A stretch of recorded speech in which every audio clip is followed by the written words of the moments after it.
प्राप्ति हो जाती है तो हम कैसे जानेंगे कि हमें भगवत प्राप्ति हो गई है? अज्ञान की धरा से ही प्रश्न है।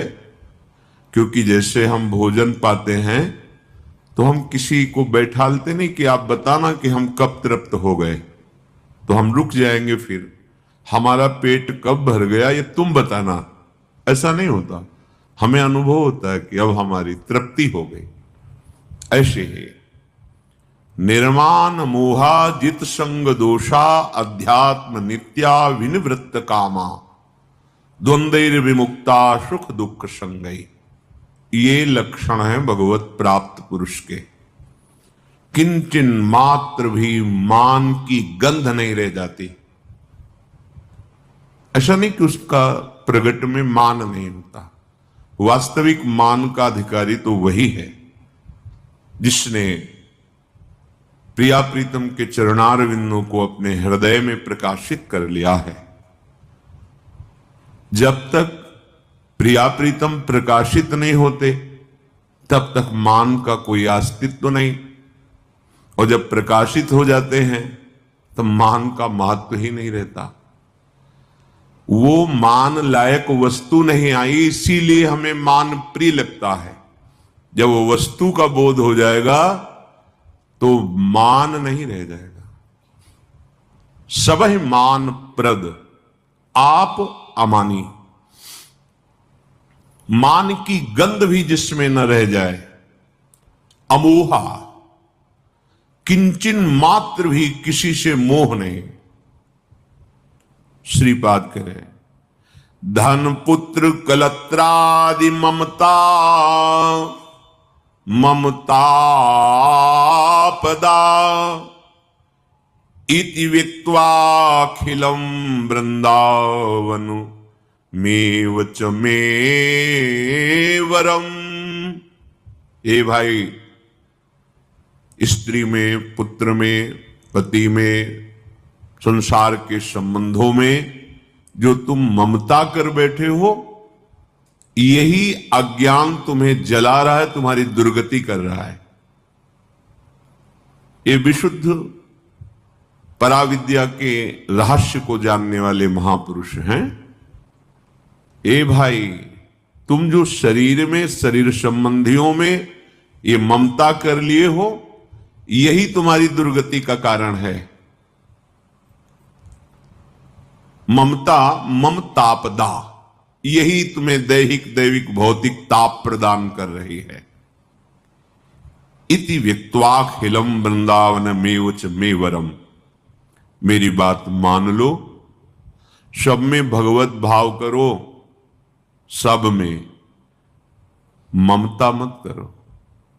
समता सब संसार में, ममता नित्य विहार में। ममता किशोरी किशोर जो में। एक अहमता ममता ये जग में है दुखदाई, ये जब श्री जी की ओर लगे तो होत परम सुखदाई। तात मात सुत दार देह में मति अरुझय मति मंदा, हित किशोर को होय चकोर तू लख वृंदावन चंदा। ये तुम्हारा जन्म वृंदावन चंद युगल सरकार की प्राप्ति के लिए मिला है। सब में भगवत भाव करो, सबकी सेवा करो, पर मोह जनित ममता नहीं।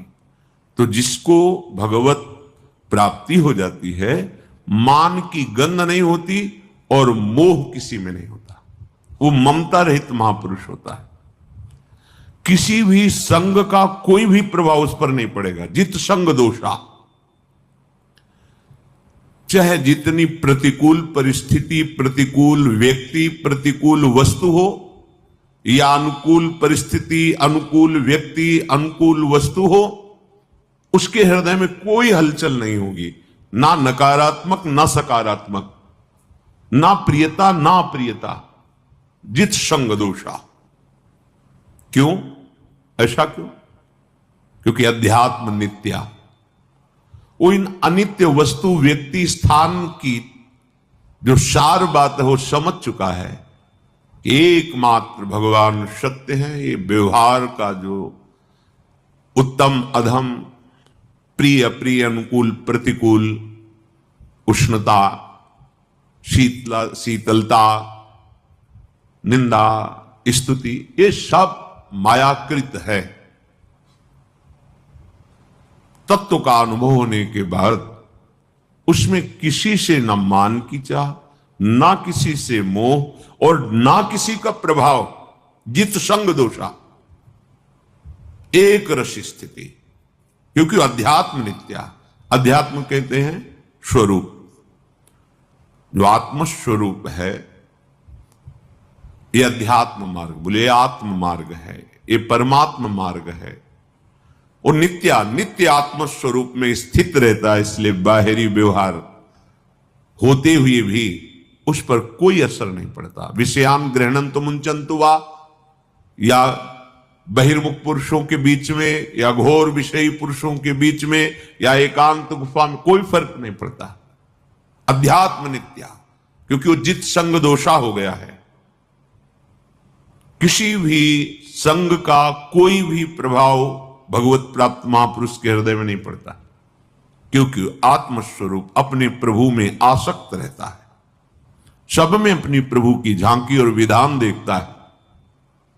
विनिवृत्त कामा, कोई भी कामना ही नहीं होती, अच्छी बुरी उत्तम अधम कोई कामना ही नहीं होती, स्फुरण ही नहीं होता। जैसे दीवाल घड़ी का जो बैटरी सेल हटा लो तो देखो, सेकंड की सुई सेकंड में, मिनट की मिनट में, घंटे की घंटे में, एक भी नहीं हिलेगी। अविद्या रूपी सेल हट गया, अब भवदाकार एक रस स्थिति है। विनिवृत्त कामा, अब कोई भी वृत्ति में किसी भी तरह की कोई कामना नहीं। ब्रह्मभूता प्रसन्न आत्मा न सोचते न कांक्षित, कोई सोच नहीं, कोई आकांक्षा नहीं।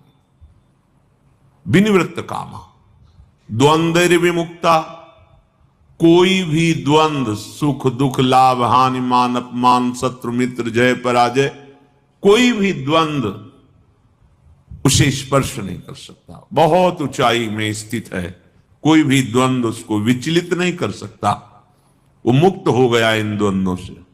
सुख दुख संगई, सुख दुख समान हो गया है। ऐसा विवेकवान ज्ञानी महापुरुष परम पद पर आरूढ़ माना जाता है, अर्थात ये भगवत प्राप्त महापुरुष है। इसी के लिए हमारी साधना है, उपासना है, प्रयास है, प्रयत्न है। मान रहित हो जाएं, मोह रहित हो जाएं, किसी भी प्रकार के विषय, वस्तु, व्यक्ति, स्थान का हमारे हृदय पर ऐसा प्रभाव न पड़े कि हम अपने सतमार्ग से विचलित हो जाएं। नित्य निरंतर अपने आत्मस्वरूप प्रिया प्रीतम के चिंतन में मगन रहें। अन्य कोई हमारे हृदय में वासना, कामना, स्पृहा, तृष्णा न रह जाए। कोई भी द्वंद्व हमें भगवत विस्मरण की स्थिति में ना ला दे। सावधान रहते, क्योंकि हम उपासक हैं अभी, तो हमको सावधान, कोई भी द्वंद्व भगवत विस्मरण न करा दे। बहुत सामर्थ्य है इन विषयों में, ऐसा मत समझना कि ऐसे साधारण है, नहीं।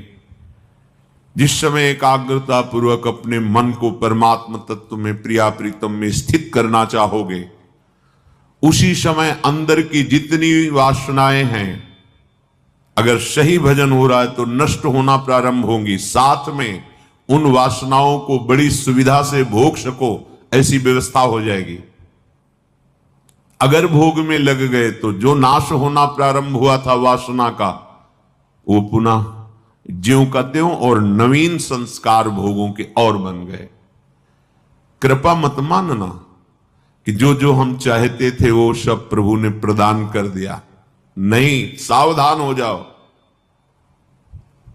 आपको जो प्राप्त करना है उसमें ये बाधा है, तापदा, ये ताप प्रदान करने वाली है। श्रीपाद प्रबोधानंद जी महाराज कह रहे हैं, बड़ा आश्चर्य होता है हमें। इदम महच्छोचनम में महाश्च बत विस्मयः, न यद वृंदावनस्थोपि राधा कृष्णो भजे दृशात। मुझे बड़ा सोचनीय विषय लग रहा है कि इतनी कृपा श्री प्रिया प्रीतम जी ने की कि तुम्हें मनुष्य शरीर दिया, तुम भूले हुए भव प्रवाह में बहते जा रहे थे, भव प्रवाह से तुम्हें रोक करके मनुष्य शरीर दे करके अपनी चर्चा सुनवाकर सतमार्ग का परिचय देकर उत्साहवर्धन करते हुए तुम्हें सतमार्ग में आरूढ़ कर दिया। इसमें केवल कृपा ही है, तुम कहीं नहीं हो इसमें। अब सोचनी बात यह है, इदम महाछोचनम में महाश्च बत विस्मय। मुझे बड़ा आश्चर्य हो रहा है, बड़ा विस्मय हो रहा है, प्रभु की इतनी कृपा होने पर भी तुम्हें वृंदावन लाया गया, प्रिया प्रीतम की चर्चा सुनवाई गई, अध्यात्म का परिचय दिलाया गया, फिर भी तुम प्रेम पूर्वक नयद वृंदावनस्थोपि राधा कृष्णो भजे दृशात, परम सुख परम रस प्रदान करने वाले श्यामा श्याम का फिर भी भजन नहीं कर रहे। बड़ा आश्चर्य, बड़ा विस्मय हो रहा है। तुम्हारे ऊपर इतनी कृपा है फिर भी तुम समझ नहीं पा रहे। ये देखो, बहुत ध्यान देने योग्य महापुरुषों के वचन हैं। कितना दुर्लभ है सतमार्ग का श्रवण करना।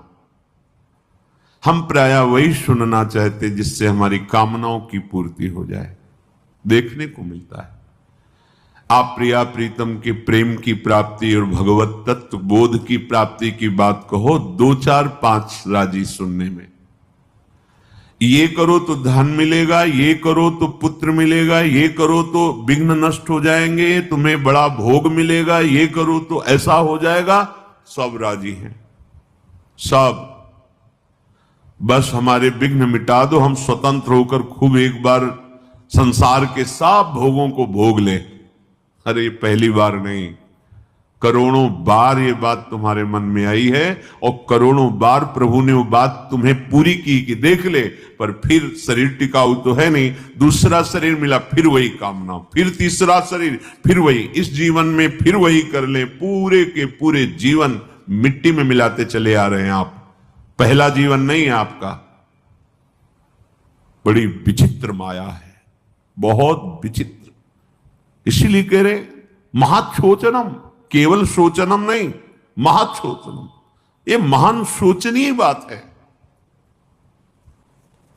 महाश्चर्य विस्मय, बड़ा आश्चर्य हो रहा है कि प्रभु ने इतनी कृपा कर दी। बड़ा सच्ची बात, सच्ची बात। एक सीमा में तुम्हें घेर दिया गया, तुम देख नहीं सकते, तुम भोग नहीं सकते। जबरदस्ती तुम्हें भगवत प्राप्ति के लिए प्रभु ने घेर दिया। अब वो अपना अधिकार ही छीन लेता है। आप हम पर शासन ही नहीं कर सकते। मैं चला क्योंकि मैं स्वतंत्र भोग। उसको लगता है मेरा जीवन व्यर्थ जा रहा है, यौवन अवस्था व्यर्थ जा रही है, कोई भोग नहीं भोग पा रहा हूं। महाशोचनम, भान सोचनी बात नहीं समझ पा रहा। ये मुझे बड़ा आश्चर्य लग रहा है कि तुम्हें सत्संग मिला, वृंदावन धाम आए। ऐसा नहीं कि बुद्धि तुम्हारी समझ नहीं रही। सत्य वस्तु, ये जो निंदा करते हैं ना, ये भी समझते हैं, पर वो इतनी विषयी मलिन हृदय हो गए हैं कि उत्साह नहीं रह गया कदम रखने का परमार्थ में। तो परमार्थ के पथिकों की निंदा करके अपने हृदय की तसल्ली करते हैं। वो सत्य वस्तु को जानते हैं तभी उनको द्वेष हो रहा है। ऐसा नहीं कि बिल्कुल नहीं जानते। राग होने पर ही द्वेष होता है। जो प्रशंसनीय है उस पर ना चलने के कारण उसकी निंदा होती है। कोई वस्तु हमें ना मिल रही हो तो फिर हम तसल्ली करने के लिए उसकी निंदा करते हैं। अंगूर खट्टे हैं, हमारे पकड़ में आने वाले नहीं, खट्टे हैं। यद्यपि वो बहुत रसीले और मीठे, पर हमारी छलांग नहीं वहां तक पहुंचने की, तो हम निंदा करके तसल्ली करते हैं। इसका मतलब वो जानता है पर मानता नहीं है। जैसे दुर्योधन भगवान से कह रहा है, मैं बहुत अच्छी तरह से धर्म को जानता हूं पर मेरी इसमें रुचि नहीं, और अधर्म को जानता हूं पर उसमें मेरी रुचि है। श्रीपाद कह रहे हैं कि जानते हो तुम कि तुम्हारा एक जीवन निश्चित समय के लिए है, जानते हो तुम कि इन सब भोगों में बहुत बार हमने जन्म नष्ट किए हैं। नहीं ऐसे ज्ञान है तो सत्संग तो दे रहे हैं भगवान, सत्संग दे रहे हैं। ये बड़ी भारी हमारे ऊपर कृपा है जो हमें सत्संग मिल रहा है, ये बड़ा दुर्लभ है। सत्संग मिलना बड़ा दुर्लभ विषय है, बहुत दुर्लभ। सत्संग मिल गया, अगर हमारी वृत्ति आस्था रखती है सत्संग में, वो सुधर जाएगी, सुनते सुनते सुधर जाएगी।